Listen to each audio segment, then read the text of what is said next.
This is Paul Pescisolido, and you are listening to the Fulham Focus podcast.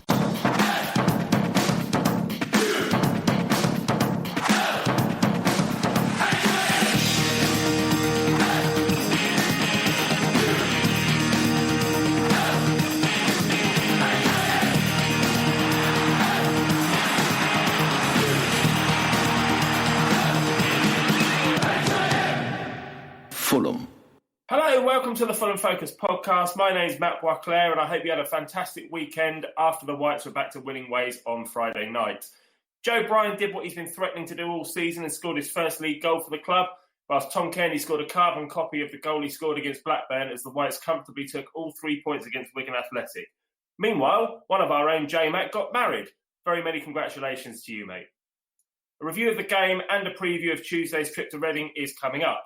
I've got my Beagle and my French Bulldog with me as always, and they'll be snoring their way through the next hour or so. Also joining me, firstly, is the editor of the Fulham Focus podcast, the man responsible for making sure you never hear any evidence that my canine best friends are always part of the show recording too. He's all you need, he's all around, and he's something desperately missing in my life at the moment. What more in the name of love? It's Don Love. How you doing, Don? I'm doing great, thank you. Good man, good man. I'm an experienced web and content editor currently helping keep the local government website sharp and online. Claims his LinkedIn page. He's online tonight, but I'll let you be the judge of how sharp he is. In fact, many believe he can be a bit blunt, or it's something like that anyway. It's Matt Domm. Hello, mate. Hello, mate. I'm good. I should probably change that then, shouldn't I, really? Yeah, probably for the best, yeah. Right, let's look back at the Wigan game. Fulham. So, Stefan Johansson was back in the side in place of Bobby Reid. If Reid was to miss out, personally, I thought it would be for Harry Arter, who was available for selection. Was Steph's return to the side a surprise to you, and how do you think he did, Don? Yeah, no, I was pleased to see Steph back. I've kind of keep changing my mind on Harry Arter. I thought I wasn't originally that happy about him turning up at the club, but then his early few games changed my mind, and then he's now become the kind of Harry Arter I was expecting. So I'm happy for him to sit out for a while, and I think in our run of where we should have won and kept getting pegged back in games, I think we missed Steph Johansson in the middle, to be honest. I think with the three that started, Tom Cairney, Steph and Reid, I think that's the right combination of attacking creative players. We've got a good, strong runner in the defensive third, and then Johansson kind of linking the two up. So I think he's really important to the way we play, and I was really happy for him to come back in, and I think he played well. Yeah, good stuff. I'm a little bit on the fence here because I think that Harry Arter was one of our best players, if not our best player in the first 2 or 3 games of the season. He made that stupid mistake against Cardiff, and now he's lost his place after suspension because Harrison Reid, who's an excellent, I was going to say excellent deputy, but he's not even a deputy, he's an excellent defensive midfield player, has come in and just made the position his own at the moment. What do you think, Don? What is our best combination in the middle of the park at the moment? I'm still kind of torn on it. I'm not real positive. I mean, at the moment, I guess I would keep Harry on the bench, and I'd bring Reid back in and just let him stay. He proved himself very successful along Steph Joe, which I was extremely happy to see back in. If you recall, some of the chances that came up, Steph Joe was in the beginning of those as far as producing and creating the combinations that led to different things. So I'm completely happy that Steph Joe's back in, and I keep him in the side until he proves otherwise for now. He gives 100%. When he leaves the field, he looks completely spent and burnt out. So I love that about him. Midfield combination, I guess we'll get on to Tom later about, where he's playing and how he should be playing, but I'd leave it as is for the next game. I think same starting 11. Well, we've spoken a lot on this show about how we think Bobby Reid is out of position in midfield, and he's played the last couple of games in midfield. And he was back on the bench this week. Does Scott Parker listen to the show, I wonder? Hi, Scott, if you're listening. Do you think that's it for Bobby Reid in the middle, Don? Do you think that was an experiment that hasn't worked, or where do you see Bobby Reid going from here? Bobby Reid to me is a very creative player, and he's got some good speed to him. So him and Tom are just like for like in my mind. I could see them playing if we're really aggressive and attacking together, but otherwise, I hate to say it, I think he starts on the bench for me, and we want to make sure that we've got somebody sitting back more, like a Steph Joe or Harry or Reed even. We need somebody that's sitting back there to allow Steph Joe and Carney or Steph Joe and Bobby Reid to be creating. The other thing I'd like to see, though, if Bobby Reid's on, and I'd like to see this actually more with Tom too, is push them up to a true number 10 that play more like in a 4-4-2 off of Mitro. I feel like Mitro is just so isolated right now. He's just not getting it in and getting it done for us. So Bobby Reid, I could see him as totally being that number 10 that helps supply him. It's kind of like, and I'll talk about this later on in our Reading stuff, but it's kind of like we used to have when Moussa Dembele II was here, and he was playing with what's his name? I closed the gate. Smith? I can't come. No. Matt Smith? Matt? No. Not forget Matt Smith. It's what's his name? Who closed the gate? He couldn't get Cormac. McCormack. When you had Dembele and Cormac playing there, and they were on top of their game, it was beautiful. I'd like to see that again with a partnership up top. All right. You mentioned Tom Kearney there, and one of our best chances in the first half came when Tom Kearney picked out Anthony Knockhart, but David Marshall did well to keep him out. Matt, it was nice to see Tom Kearney being a bit more creative from midfield this time, wasn't it?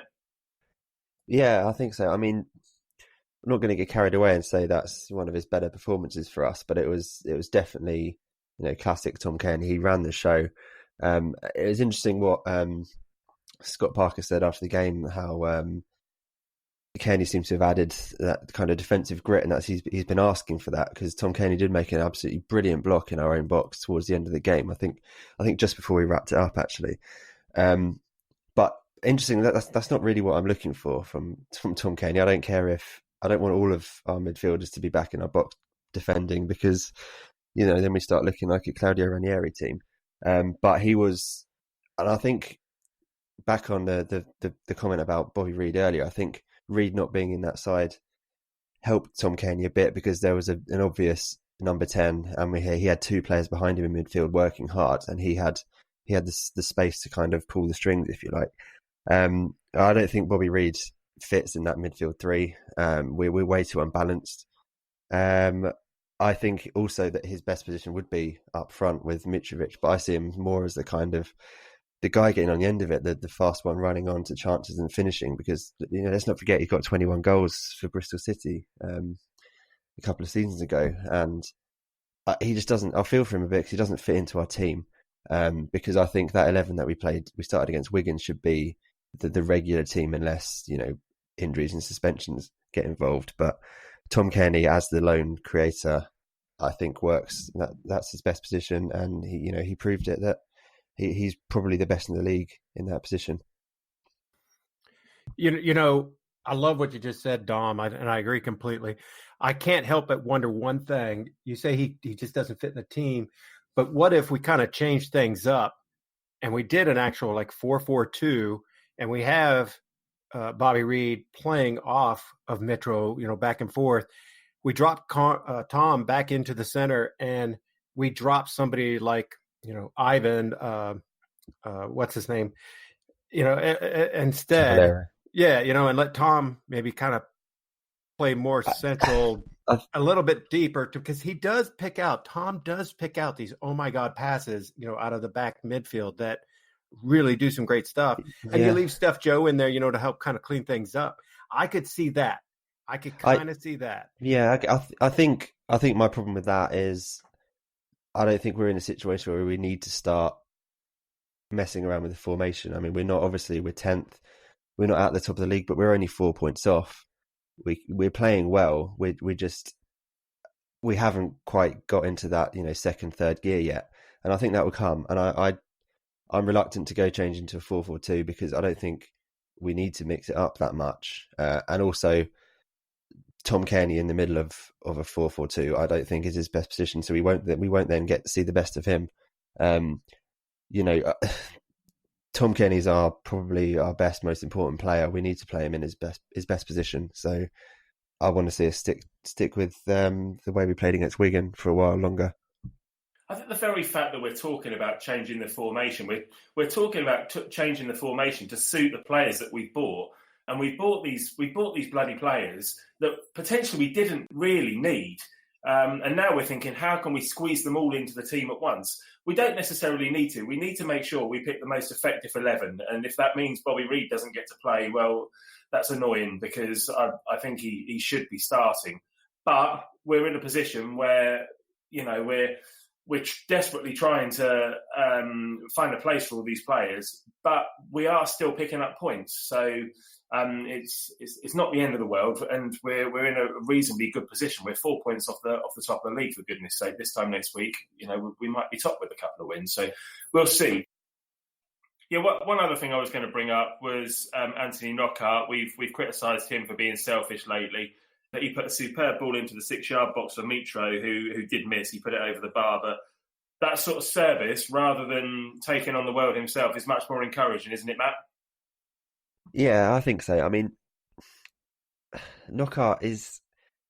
I think we've got two kind of very different wingers in Cavallero and Knockaert. Cavallero sort of, if things aren't going his way, he tends to shy away from the ball a bit, whereas Anthony Knockaert goes the other way and tries to do everything himself. And I think I prefer it to be that way around, because at least you're getting shots away, and one of them might go in with Knockaert. But as you said, he's a creative player as well, and I think at times in that second half he was twisting and turning, and the defender didn't know which way he's going, and that's when he's at his best. And you know, on another day he could have had a goal, and he could have had an assist, as you said, with that one that Mitro put over the bar. And I'm liking what I see from him lately. I like the fact that he keeps trying, and he wants the ball more and more when it's not going our way. Because that's the sort of player that can drag you out of a bad run of form. Not that we're in a bad run of form, but yeah, I like him a lot. Yeah, we're not in a bad run of form yet, but you never know what's around the corner. Dom, what did you think of Anthony Knockaert? I know you're quite keen to see the ball go more direct through the middle, aren't you? I am. I'd like to. I don't want Scott to change his philosophy. Okay, I do believe in a possession-based game, but at the same time, I want it changed up some. So for me, I want Ivan and I want Knockaert to be going at the goal and taking their chances. And if they can cut to the inside rather than constantly going wide and getting shots off, I'd love to see that more, especially like when Harry Reid took that shot off in the middle. You know, it wasn't the best, strongest shot, and the goalie saved it, but it was different. And that's what I think we've got to do right now is we've got to change things up. We can't just be constantly going wide, putting balls in the middle, and hoping Mitro's going to get on the end of it, okay? I want to change things up. And if that means, actually, some people are going to hate me saying this, but I don't care. If that means every now and then we do a long ball and we go route one, change it up. Don't be predictable and just keep going down the side. So I have no problem with Ivan or Knockaert taking the ball on and doing their thing and trying as best they can. But at the same time, I want their heads up and I want them looking for people making the runs down the middle. You know, let's do a ball knocked back and to the spot instead for Tom or for Mitro or Steph Joe, whoever's trailing behind there. So change things up, please. That's all I ask. Well, we've been screaming out for a plan B ever since Slav left, haven't we? Or, well, I mean, ever since the season we went up almost. It was very much, keep ball, Slav ball. But, like you say, it would be nice just to have another plan just in case teams do start to become wise to us and we can mix it up. Okay, let's move on then. So right after half-time, Joe Bryan scored his first league goal for Fulham. Matt, talk us through it. Well, I mean, bit of luck in that his initial shot hit a wall of players and could have gone anywhere. Went straight back to him and he hit it harder, as he said in his post-match interview. Just keep hitting it until it goes in. Turns out he's got quite a nice right foot and into the corner it went. Lovely goal, lovely knee slide. Delighted for him. I think he's really coming on leaps and bounds this season. becoming one of our most important attacking players. And it was lovely to see, and a really, really good time to score as well, because we'd spent the first half camped in their half, not creating a few chances, not really taking control of the game in terms of shots on goal. So I think that goal kind of opened it up a bit, and it let us play a bit more football in the second half and get in behind them a bit more. Yeah, I think Joe Bryan has been getting forward, and he's been threatening to score for quite some time now. So it's nice to see him get off the mark. What did you make of it, Don?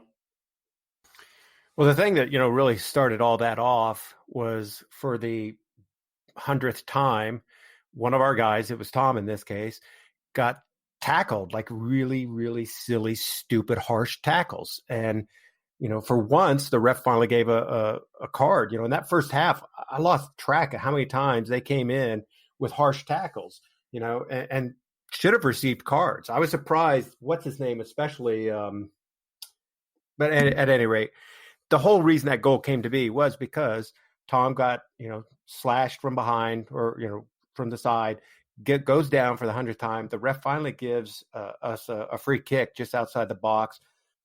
Knockhart, he had an excellent delivery there, knocking it towards the back right post. Opposite player heads it down, and instead of out, he heads it right down to Joe Bryan. Joe Bryan takes it first touch and slams it in. It gets knocked back out, and he hits it again, and it's a beautiful goal. So I want to see more of that. If we could get balls creating chances like that and we're attacking, I would really start feeling a lot better about how we're playing at the moment. I mean, we're not playing shitty, but I think we could still be playing a lot better. Well, yeah, we could be playing a lot better. I think we did the bare minimum that we had to do on Friday night. We had edit that bit out. We had 60% possession again this week, so a lot of possession. 21 shots this time, which is a far better return than we have been having. Only 6 of them on target. But word on Wigan, they were dreadful, weren't they, Matt? I thought they were probably the worst team we faced all season. They just offered absolutely nothing. And we barely had to get out of first gear to beat them. And it was just a matter of time before we did score that goal that we just talked about. The only thing was that it took so long to get the second one. And all the while you're only 1-0 up, the way we've been recently, you could see a smash and grab equaliser coming. But what did you make of Wigan? Yeah, I agree. They were pretty poor. And as you say, in that second half, they came close a couple of times from shots from kind of around the edge of the box. I think one of them just went over. Betts might have had it covered, but heart in the mouth moment, because it was one of those games where you could see them snatching a point and it really wouldn't have been deserved. But I don't like their manager. What's his name? Is it Cook? I can't remember what his name is now, but yeah, Paul Cook. Paul Cook, yeah, he was very much from the Neil Warnock school, from what I could see, and he was in the referee's ear the whole game, shouting and trying to get our players booked and trying to get them just that little advantage that Colin is so good at, but at the same time you really hate to see it. So they were a bit cynical in that way, but it was good to see us sticking to our game and eventually getting the second goal. But a bit concerning that my main concern, I'm delighted with the points, obviously, and we deserved it. I'm a bit worried we're not scoring from really good chances. We scored a lot of good goals this year, but sometimes you just want to see a ball cut back and a tap in from 6 yards from your striker. The Joe Bryan one, as we've discussed, it was a nice finish, but it was a bit lucky that it came back to him, and it was sort of not a real chance. Tom Caney, I suppose you can say at any time within 25 yards, it is a chance for him. But again, it was a top bin from outside the box. I don't know. Is anyone else a bit concerned that we're not really creating 4 or 5 excellent chances in games, and we're still a little bit relying on shots from outside the box and deflections and things like that? I think that is the concern, that we're not ripping teams to pieces at the moment, but we're not losing many games, and we've just come off the back of a win. We should have won the previous 2 games as well. We should have beaten Sheffield Wednesday, but for a last-minute goal. We should have seen the game out against West Brom, who are now top of the league, by the way. So I don't think we're that far off being a really good side, and I feel like it's all going to come together, but then I kept saying that last season as well, and it never did, and we ended up just getting worse and worse. But we're in a much better position now than we were, obviously, this time last year, with some really tough Premier League teams to come up against. So I think we'll be fine, and I think we'll go on a little run now. We've got a big week this week, Reading away, and then Charlton at home. Charlton are just above us in the playoff zone at the moment as well, and before you know it, like I said, this time next week we might be top of the league, or we might have dropped down to mid-table. But all the while we're within touching distance of the playoffs at least, and it's so tight, 4 points separating the top 10 from 10 to first. Then I don't think there's a great deal to worry about. Don, do you want to come in on this? I'll add two things real quick that are bugging me, and I really. If I was Scott, I'd be really pushing for this. One is we're not getting instant pressure on the ball. Too many times when I'm watching the game, I just see midfield players, they're 5 yards away from the guy with the ball, and they're just standing there waiting to see what he's going to do. I want to see these guys instant pressure so that they're not allowed to have time and space to create chances. So I still... And if you listen to the pod, this is something I've harped on for years. I still want to see instant pressure on the ball in the midfield. Don't even let it get back into our third if possible.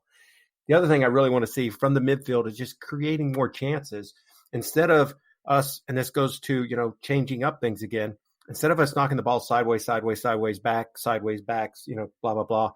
How about when I receive the ball, I dip my shoulder and I take a player on, and go down the middle or try and work something out. I don't see a lot of that anymore. It's more of take your time, pass it around, find the open space, and we'll go from there.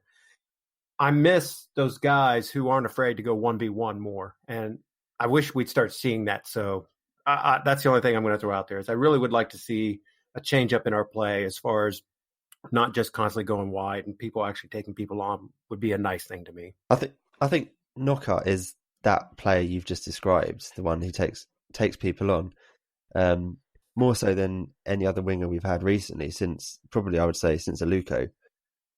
He doesn't have the pace of Aluko, but it's hard. I mean, I get what you're saying. I think sometimes it might be good to go a bit more direct or take teams by surprise and get in behind and all that kind of thing.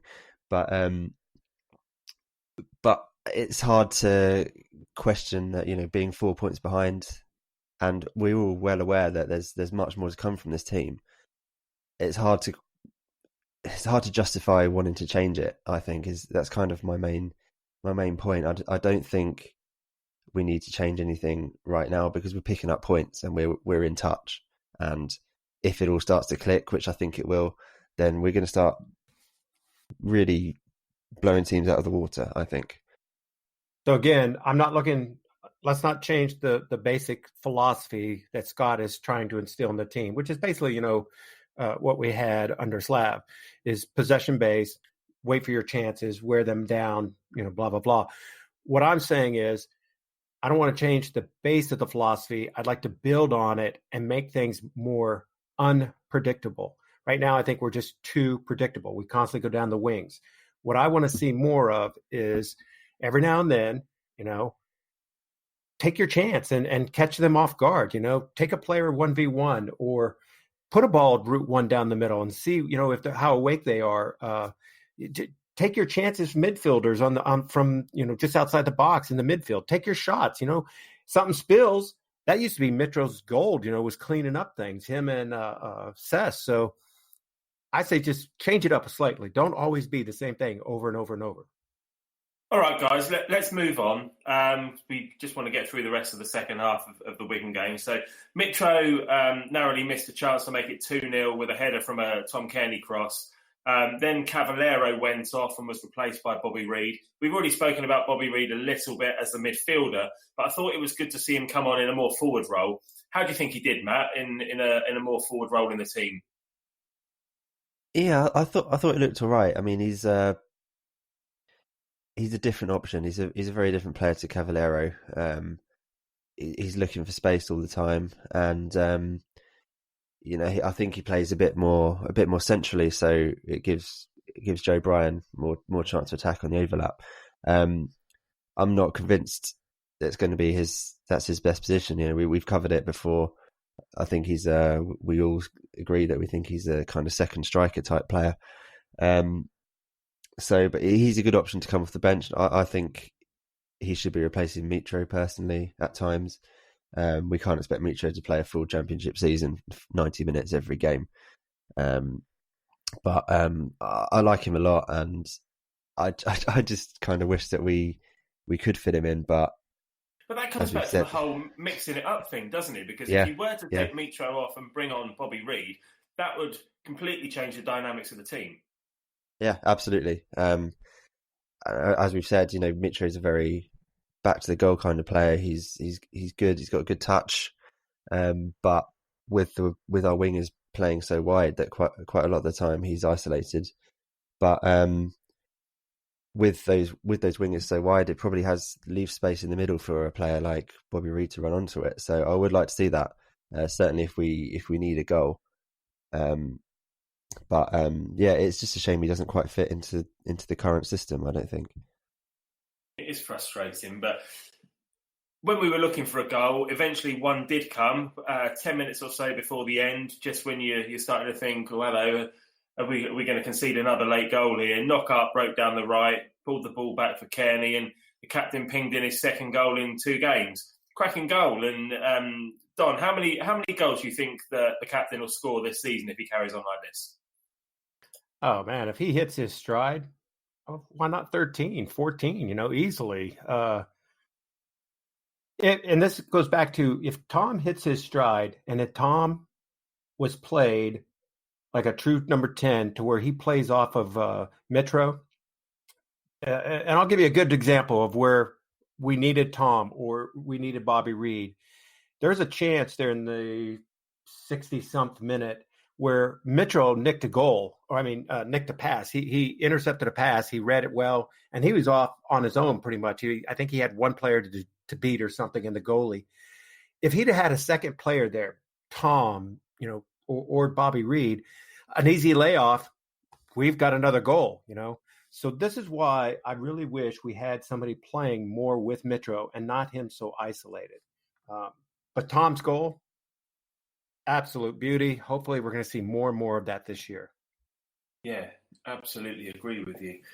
Okay, just after that, Joshua Onuma came on for Anthony Knockaert, and the game ended comfortably for us in the end.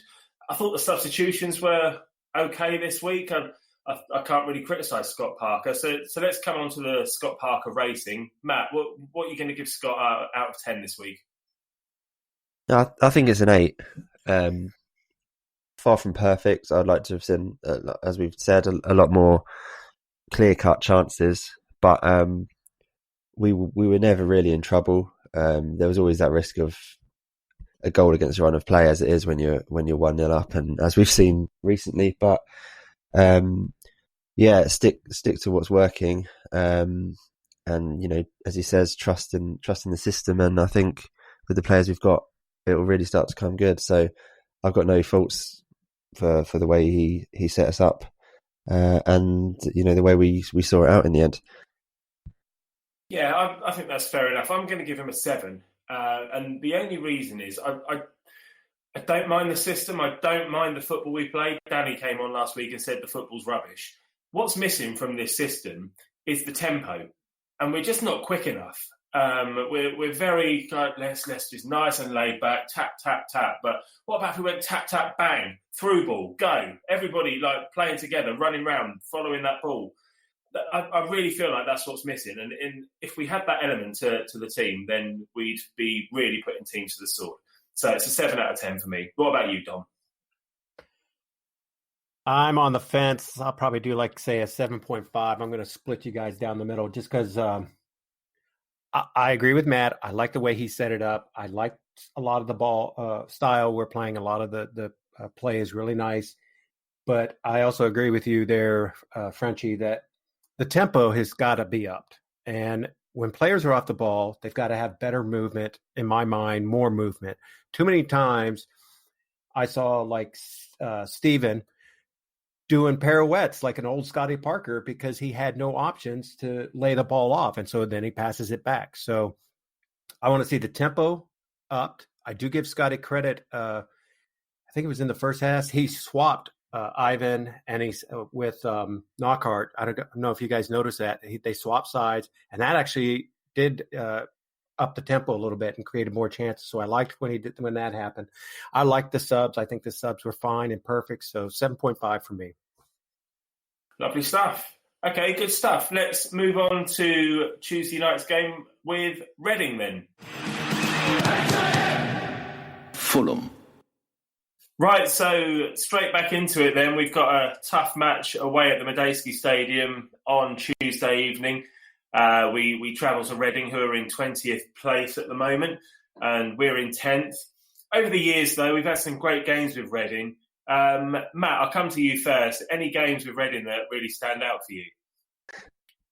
Well, yeah, quite a few, but sort of mainly because it's fairly recent, I think. The one where we drew 1-1, season we went up, where Callis was sent off very early in the first half, like 39 seconds or something, which in my mind was quite harsh. I don't think it was a red card.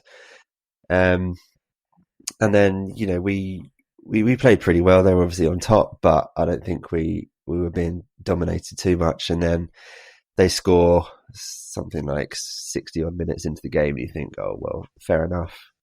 We've held on pretty well, done all right. Just don't lose it too heavily from here. And then Piazzon's brought on as a sub against his old club and latches onto a defensive mistake, sticks it in the net, and it's 1-1, and it's a fantastic point. And Piazzon celebrating in front of the home fans against a club he used to play for because they booed him when he came on.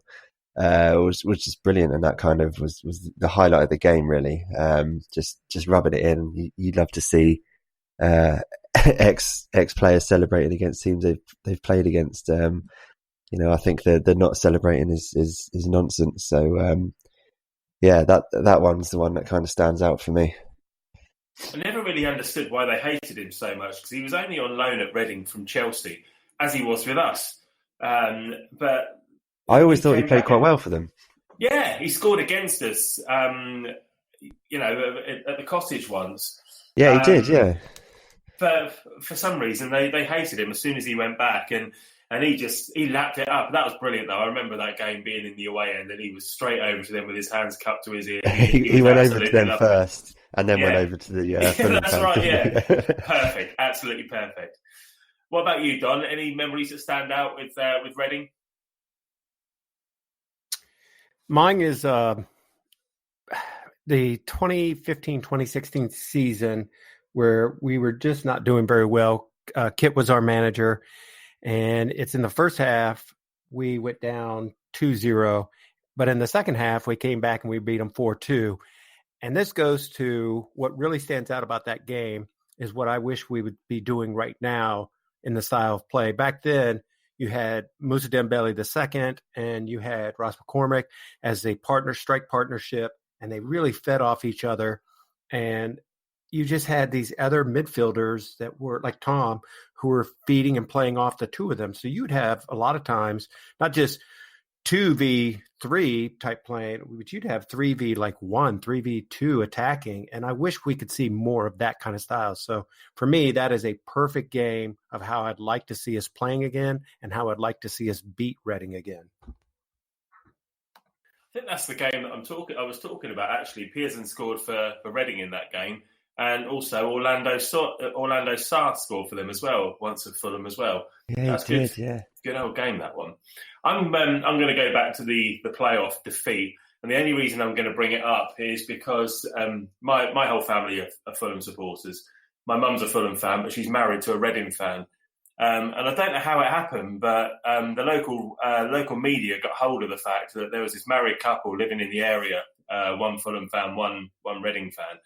And they had the local news down there, sat in their conservatory. My mum had a Fulham mug, and Roger had his Reading mug, and they clinked them together right in front of the camera. Then they did this interview about this whole rivalry that they've got, which doesn't really exist. But and of course, Reading ended up beating us 1-0 on the night through that bloody penalty. Again, Thomas Callas, who had an absolute shocker every time he went to the Madejski Stadium with us.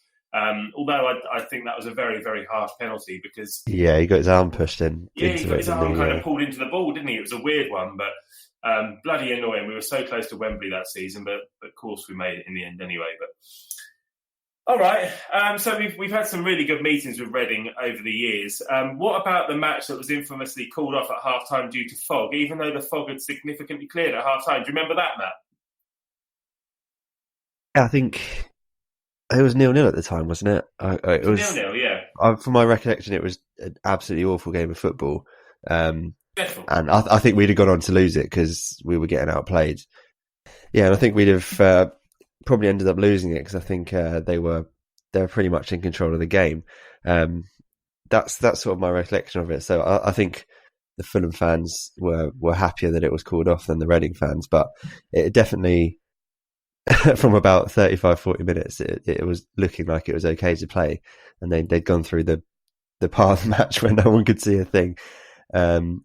And then decided to call it off anyway. So bizarre one. And the officials didn't even come out at half time to check.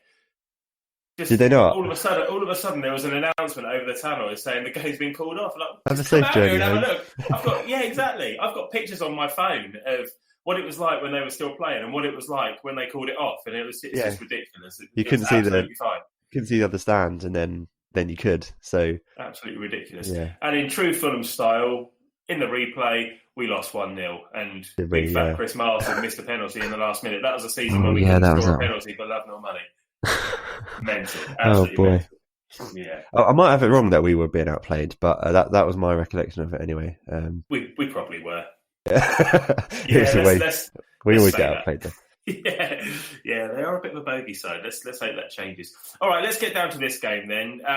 Don, did Steph Joe do enough against Wigan to keep his place, or does Harry Arter return for this one, seeing as we're away from home? No, or yes, Steph Joe retains his place. No, Harry doesn't come back in for me. So, okay, I plain and simple. I like Steph Joe. I think he's still got a lot in his arsenal as far as ability and tactics and style, and he gives 100%. So for me, retain him. Good stuff. All right. Do you foresee any other changes to the lineup? It's like we said earlier. I don't think so right now. I think consistency is important, and you don't really want to go changing things up if we're going to keep improving. Like I said, I don't want to see substitute changes or starting 11 changes. I just want to see more pace on the attack, and I want to see more pressure on the defense, instant pressure when we lose the ball. That's the only thing I really want to change right now. Fair enough. What about you, Matt? Do you see any changes to personnel? No, I don't think so. And you know what? I think Scott should get a lot of credit for the fact that he's kept things consistent. Part of our struggle last season and the reason the season before we took so long to get going was Slav couldn't seem to decide on what was his best team. And I don't think you find that out by trying all different combinations. I think you find that out by trying one or two combinations and seeing how it works over a number of games. So even though we're not playing at our best, I think the reason we're still just 4 points behind has a lot down to do with the fact that we haven't chopped and changed the lineup a lot. So I saw nothing to change against Wigan, so stick with it. Absolutely fair enough. Okay, well, we're 9 games in, and the league is starting to shape up, I would say. Reading are in 20th, but notoriously, as we said, this match away at the Madejski is a tough game for us. We haven't won there since 2008. Reading have played 3-5-2 in 5 out of their games so far. It sounds like quite an open and attacking lineup, which I think plays into our hands. How do you think we beat them, Dom? For me, it's again, and I hate to be a broken record, but it's change things up. Don't just be consistently going out wide, okay? If they're going to be with the 3-5-2, then basically, while they're open up for the attack, they can also come back and be very compressed, sitting back if we've got all the possession. Now, with that said, I think they're ready for the taking. I think we could easily win this game, but we've got to take it to them. We can't just sit back and just keep passing and passing and passing it around. Every now and then, take it at him. Go 1v1. Put a ball in the box and let Mitro do what he does. Hold it up for play and bring more people in. I see no reason why we can't beat this team. Good stuff. All right, well, let's have a little look at Stato's stats then. So we've played Reading 55 times. Fulham have won 21 of those games. Reading have won 18, so we're slightly ahead. We've also won 3 out of our last 8 meetings. The last time we played them was in the 2017-18 promotion run-in at the Cottage when Stefan Johansson scored the only goal of the game, which was the 20th match of our 23-game unbeaten run. Remember that being quite a tense finish to that because it was right at the end of the season and we were just trying to keep in touch with Cardiff at the time as we still harboured ambitions of automatic promotion. The last time Reading beat us was in that playoff semi-final that we spoke about earlier on, the 1-0 game when Callas handballed it and gave the penalty away. And Jan Clemens scoring the penalty. The last time we won away at the Madejski was in the Great Escape, April 2008. Brian McBride scored in the first half and Eric Nevland scored that goal towards the end. I actually gave up my ticket to that game. I thought to myself, we're never staying up here. I know it's only up the road for me. I can't be bothered to go to this. So I ended up going with my girlfriend at the time. We just went to Brighton for the weekend. And we were sat in a car park as the scores were coming in. And they said, and there's been a second goal at Madejski Stadium. And I just sank into my seat. And then they said, it is Fulham. And I was like, yeah, get in. Fantastic. Couldn't believe it. That was insane, that game. Yeah. We hit the bar about 4 times as well. That's right. That fucking crossbar, we've hit it however many times it was. Yeah, awesome. This season, though, Reading made a really good start to the season. Well, actually, they lost their first 2 games, but then they beat Cardiff 3-0, and they looked excellent in that game. But that's their only clean sheet at home so far.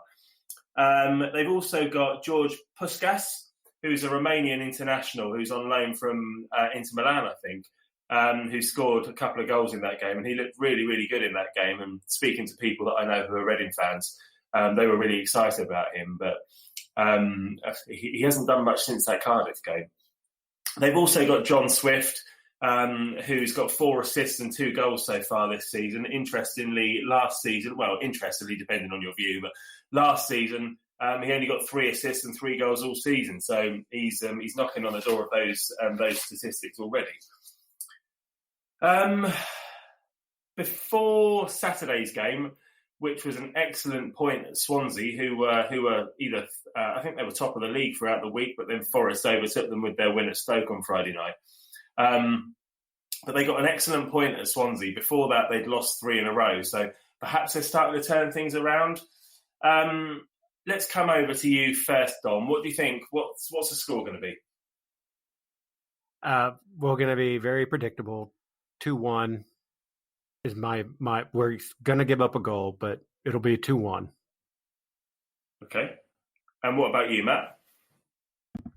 I think we're going to find quite a lot of space with their 3 at the back. We all know it takes 2 centre-backs to really keep a handle on Mitro, so if they leave just their one in the middle to deal with him, then I could see Knockout and Cavallero getting a lot of space in behind. I reckon I'm going with 3-0. I think we're gonna have a big win. I like your style. I can't help but feel this is going to be a draw.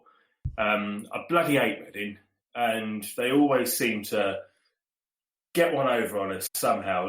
Like I said, it's been 11 years since we won at the Madejski. There was that 3-3 draw at the Madejski a few years ago when we got 2 late goals, and it just felt like it had to be our day that day. And Reading just kept pegging us back. And even after we got the 3rd goal to go 3-2 up in about the 90th minute, they equalised, and then they almost bloody beat us. Do you think they're our boogie team?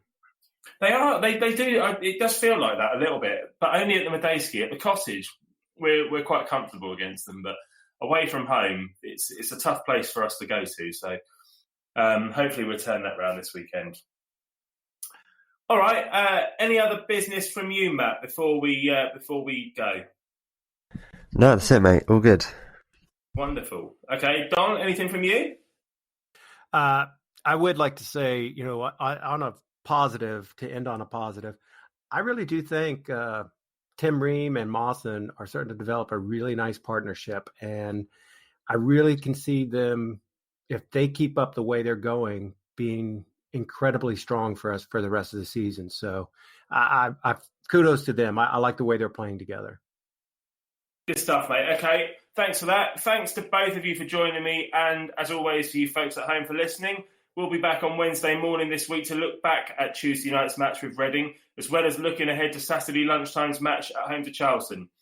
All the best to Mother Frenchie with her hip-hop on Tuesday. She's hoping to be back up on the ward to listen to Gentleman Jim, so hopefully they'll be delivering news of a big win for her. In the meantime, keep an eye on our social media accounts, which will direct you to everything that's going on at fulhamfocus.com this week. And if you feel like it, give us a little 5-star rating on iTunes too. Until Wednesday morning, take care and see you then. Cheers.